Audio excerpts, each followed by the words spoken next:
अच्छे बच्चे कैसे बैठेंगे? देखो पहला सवाल है अभ्यास 3D का। जो सवाल अभी तक हमें सीधे सीधे दिया था कि इसका घनमूल निकालो, इसका वर्गमूल निकालो, अब ये पूरे विस्तार से सवाल दिए हैं व्याख्यात्मक।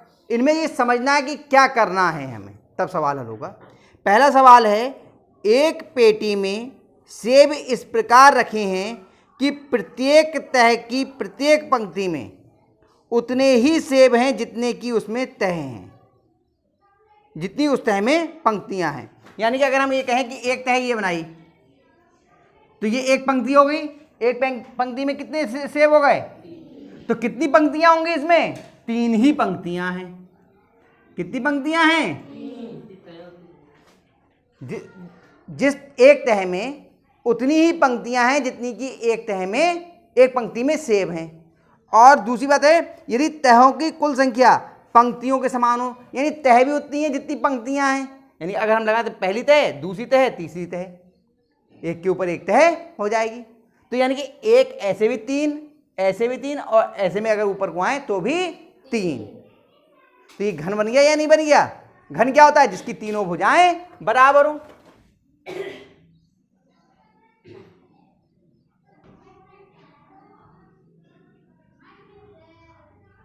इस आकृति को ही तो हम घन बोलते हैं।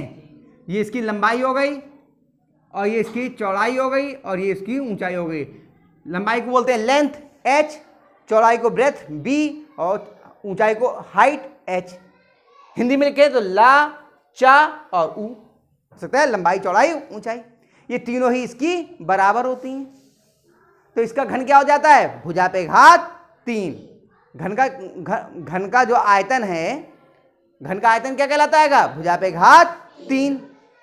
तो घनाकार होगी ना आपकी आकृति ये। तो हमने माना क्या, निकालना क्या है इसमें? पेटी में कुल 1728 सेब रखे हों तो प्रत्येक तह में कितने सेब रखें? तो प्रत्येक तह में कितने सेब रखे हैं देखो, यानी एक तह में कितने सेब हैं।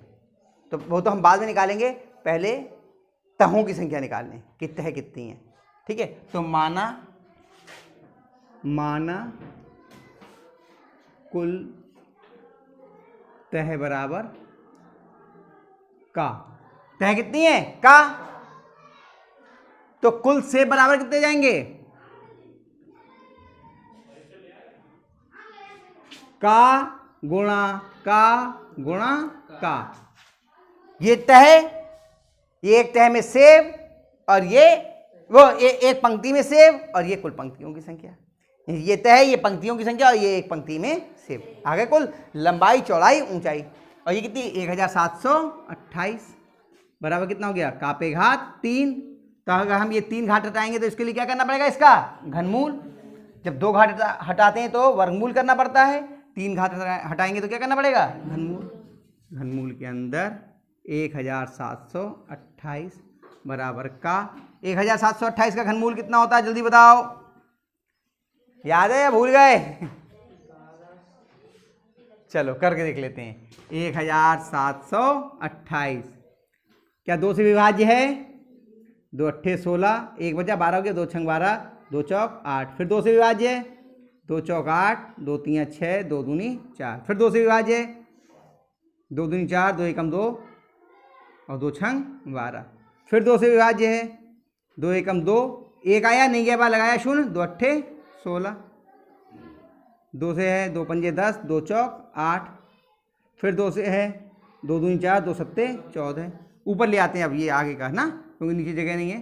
27 को 3 नेम 27, 3 तियाँ 9, 3 एकम। तो देखो एक तो 3 का सेट बना, और एक सेट ये 2 का बना, एक सेट ये 2 का बना। तो क्या आ जाएगा? 2 गुणा 3, इतना हो गया ना, बराबर कितना? 2 दूनी 4, 4 तियाँ 12। यानी कुल तह कितनी है? 12। अब एक तह में पंक्तियां कितनी हुई? 12, और एक पंक्ति में सेब कितने हुए? 12। तो ये कह रहे हैं एक तह में कितने सेब हैं, यानी कुल एक पंक्ति के सेब गुणा पंक्तियों की संख्या। ये तो कर देंगे। तो एक तह में सेब बराबर हो जाएंगे सेब का पेट फाड़ा है कि नहीं, बराबर 12 गुणा 12, 12 12 100। अब तो याद हो गए ना आप लोग को ये सब। 100। थोड़ा कठिन लगा क्या? मैंने पूरा विस्तार से तरीका बता दिया। सिंपल सा तरीका क्या था कि आपको यहाँ घनाकार रूप में लिखे तो इसका घनमूल निकाल लिया तो आपको इसकी एक भुजा मालूम चल गई। और ये हमें निकालना था ये कितने सेब हैं, तो लंबाई गुणा चौड़ाई, यानी एक पंक्ति में सेब गुणा कुल पंक्तियों की संख्या, 12 गुणा 12, 144 आ गया। ठीक है, इसे उतार लीजिए, फिर अगला सवाल करवाता हूँ।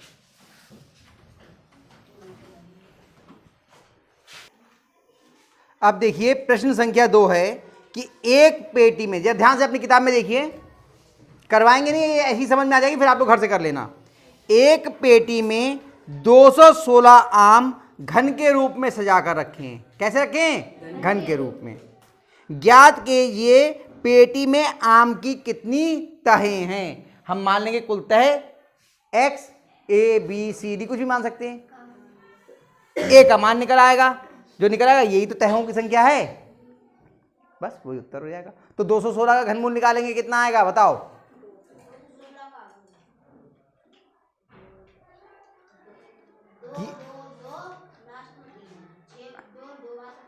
हाँ, अरे आप लोगों ने किया है, चलो याद नहीं है घनमूल, कर लेना, 6 आएगा वैसे। सही है, चलिए अगला सवाल। एक संदूक में चाक के डिब्बे घन के रूप में रखे हैं। कैसे रखे हैं? अब उसमें सेब रखे थे और इसमें क्या रखे हैं? चौक के डिब्बे। बात वही है। ज्ञात कीजिए यदि कुल डिब्बों की संख्या 2744 हो तो संदूक की एक तह में चौक के कितने डिब्बे रखे हैं। जब एक तह में डिब्बे पूछेंगे तो आपको एक तह का निकालना पड़ेगा। इधर को ऐसे करके एक तह का निकालना पड़ेगा। जैसे एक तह में सेब निकाले हैं, ऐसे एक तह में डिब्बे निकालेंगे। पहले तह की संख्या निकाल लेंगे, समझ में आया? चौथा सवाल।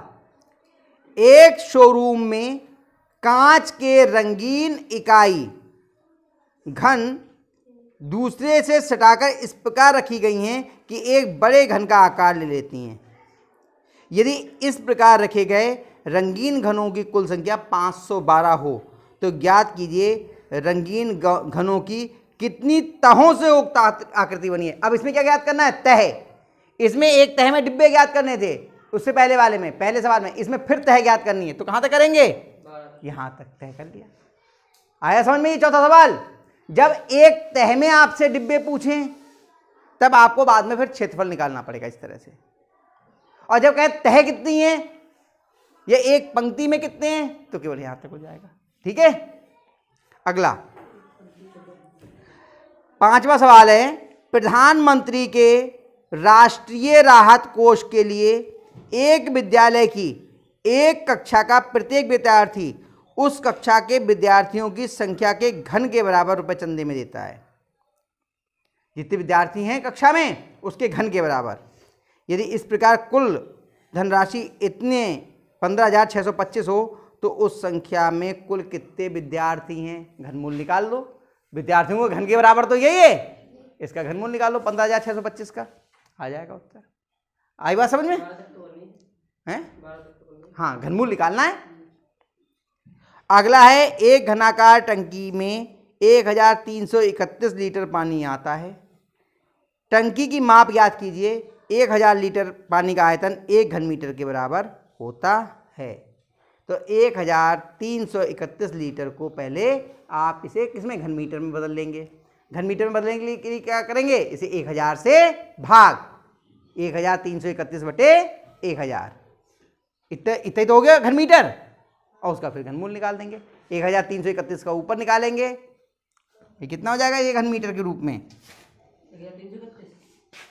अगर हम यहाँ पे लिखें 1331, ये लीटर था, इसको 1000 से भाग कर दीजिए।